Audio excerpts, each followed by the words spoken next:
Hello, नमस्कार दोस्तों। कैसे हो आप? आज फिर से हम आपके समक्ष जो है सेंसस 2027 जनगणना 2027 की कड़ी में एक और नए गजट आदेश के बारे में बताने के लिए आपके समक्ष उपस्थित हो गए हैं। तो हम जो है भारत का राजपत्र द गजेट ऑफ इंडिया लेकर आपके समक्ष उपस्थित हो गए हैं। यह जो गजेट नोटिफिकेशन है 22 जनवरी 2026 को जारी किया गया है। चलो देखते हैं इस गजेट में जनगणना 2027 से संबंधित क्या क्या चीज़ें हमको यहाँ पर बताई गई है। चलो देखते हैं। यह जो गजेट है भारत के महा रजिस्ट्रार कार्यालय नई दिल्ली के द्वारा जारी किया गया है। क्या है इसमें चलो देखते हैं।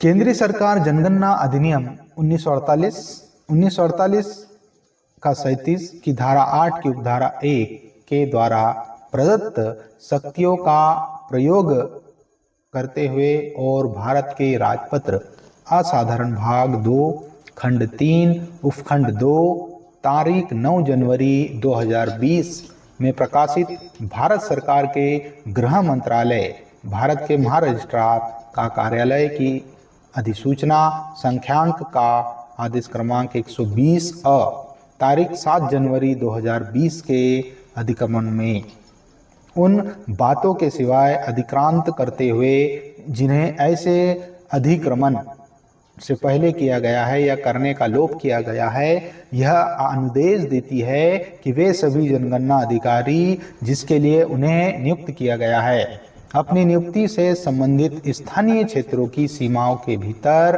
भारत की जनगणना 2027 के संबंध में मकान सूचीकरण तथा मकानों की गणना अनुसूचियों के माध्यम से जानकारी एकत्र करने के लिए नीचे प्रगणित मदों के संबंध में सभी व्यक्तियों को इस प्रकार के प्रश्न पूछे।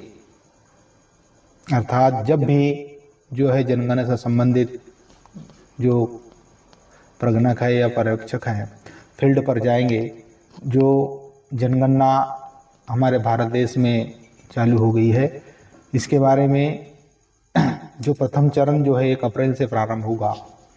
इसमें जो है प्रत्येक जनगणना अधिकारी जो है जब भी फील्ड में पहुंचेंगे तो वह जो है संबंधित व्यक्तियों से कौन कौन से क्वेश्चंस पूछेंगे, उन क्वेश्चंस के बारे में यहाँ पर जिक्र किया गया है। गजेट 22 जनवरी जो 2026 को जारी हुआ है इसमें। तो चलो देखते हैं इसमें जो है कौन कौन से ऐसे प्रश्न होंगे जो जनगणना प्रगणक के माध्यम से जो है पूछे जाएंगे। तो चलिए पहला देखते हैं। सबसे पहला वह प्रश्न है जो कि जनगणना प्रगणक के माध्यम से पूछा जाएगा। पहला है भवन नंबर। वहाँ पे भवन नंबर लिखा हुआ होगा जो कि ग्राम पंचायत या नगर परिषद स्थानीय प्राधिकरण पर जनगणना नंबर वहाँ पे अंकित किया होगा, वो प्रत्येक बिल्डिंग्स पे वहाँ पे अंकित हमको मिलेगा। दूसरा है जनगणना मकान नंबर। अब जब प्रगणक वहाँ पर जनगणना करने के लिए उपस्थित होगा तो वह भी जो है अपने ऐप में जो है वह अपनी जनगणना नंबर वहाँ पे प्रविष्ट करेगा। तीसरा है जनगणना मकान के फर्श में प्रयुक्त प्रमुख सामग्री। तो यह जो तीसरा नंबर का जो प्रश्न है इसमें वह देखेगा कि संबंधित के मकान के फर्श में जो संबंधित के मकान के फर्श जो है किस सामग्री से बना हुआ है। इसी के बाद आगे हम बढ़ते हैं तो प्रश्न नंबर 4 में देखते हैं क्या पूछते हैं। जनगणना मकान के दीवार में प्रयुक्त प्रमुख सामग्री। तो जनगणना मकान के दीवार में प्रयुक्त प्रमुख सामग्री, जो दीवार है वह किस सामग्री से बनी हुई है, यह जो है प्रश्न नंबर 4 में अंकित किया जाएगा। प्रश्न नंबर 5 में जनगणना मकान के छत में प्रयुक्त प्रमुख सामग्री। अब जो है प्रश्न नंबर 5 में छत किस सामग्री की बनी हुई है वो वहां पे अंकित किया जाएगा। प्रश्न नंबर 6 में है जनगणना मकान के उपयोग। जनगणना मकान के उपयोग से मतलब है कि वह क्या स्वयं रह रहा है या किराए पे दिया गया है। प्रश्न नंबर 7 में जनगणना मकान की हालत। जनगणना मकान जो है किस स्थिति में है, रहने लायक है, खंडर है, इस प्रकार से वहाँ पे अंकित किया जाएगा। प्रश्न नंबर 8 है परिवार क्रमांक। परिवार का क्रमांक क्या होगा वहाँ पे अंकित किया जाएगा। प्रश्न नंबर 9 में है परिवार में सामान्यतः रहने वाले व्यक्तियों की कुल संख्या। उस परिवार में कुल कितने व्यक्ति रह रहे हैं उनकी कुल संख्या यहाँ पर अंकित की जाएगी। फिर प्रश्न नंबर 10 में है परिवार के मुखिया का नाम। जो भी परिवार होगा उस परिवार का जो मेन होगा, मुखिया होगा, उसका नाम वहाँ पे हमको अंकित करना है। प्रश्न नंबर 11 में जो है परिवार के मुखिया का लिंग, जेंडर वहाँ पे अंकित करना है, महिला है, पुरुष है या अन्य है। प्रश्न नंबर 12 में है क्या परिवार का मुखिया अनुसूचित जाति, अनुसूचित जनजाति या अन्य से संबंधित है, तो वहाँ पे जो है वहाँ पे कैटेगरी हमको प्रविष्ट करना है।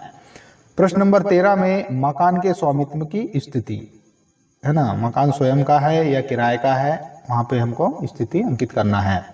प्रश्न नंबर 14 में है परिवार के पास रहने के लिए उपलब्ध कमरों की संख्या। वहाँ पे कमरे कितने हैं उन कमरों की संख्या वहाँ पर हमको अंकित करना है। प्रश्न नंबर 15 में है परिवार में रहने वाले विवाहित दंपतियों की संख्या। कितने विवाहित दंपति उस परिवार में रह रहे हैं उनकी संख्या हमको वहाँ पर अंकित करना है। प्रश्न नंबर 16 में है पेयजल का मुख्य स्रोत। तो पीने के पानी का मुख्य स्रोत क्या है, प्रश्न नंबर 16 में हमको वहां पर अंकित करना है। प्रश्न नंबर 17 में पेयजल स्रोत की उपलब्धता, वह जो पेयजल का स्रोत है वह कहां पर उपलब्ध है। प्रश्न नंबर 18 में है प्रकाश का मुख्य स्रोत क्या है। इसी प्रकार प्रश्न नंबर 9 में है शौचालय की सुलभता, शौचालय उपलब्ध है या नहीं है। प्रश्न नंबर 20 में है शौचालय का प्रकार, शौचालय किस प्रकार का है। प्रश्न नंबर 21 में है गंदे पानी की निकासी, गंदे पानी की निकासी की क्या व्यवस्था है, यह प्रश्न नंबर 21 में होगा। प्रश्न नंबर 22 में स्नान गृह की उपलब्धता, स्नान गृह यानी बाथरूम की उपलब्धता है या नहीं है।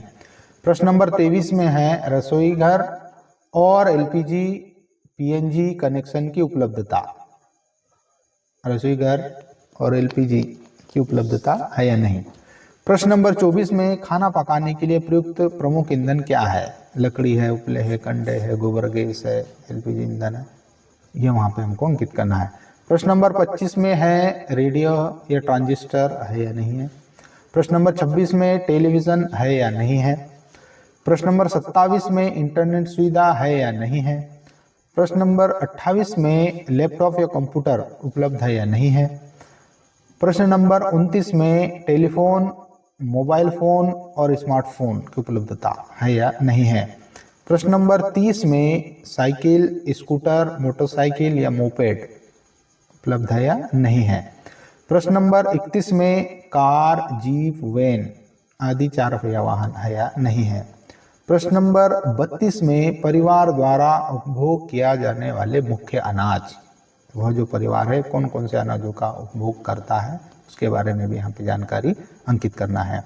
उसके उपरांत जो है प्रश्न नंबर 33 में है मोबाइल नंबर, केवल जनगणना संबंधी सूचना के लिए वहाँ पे मोबाइल नंबर जो है अंकित करना है।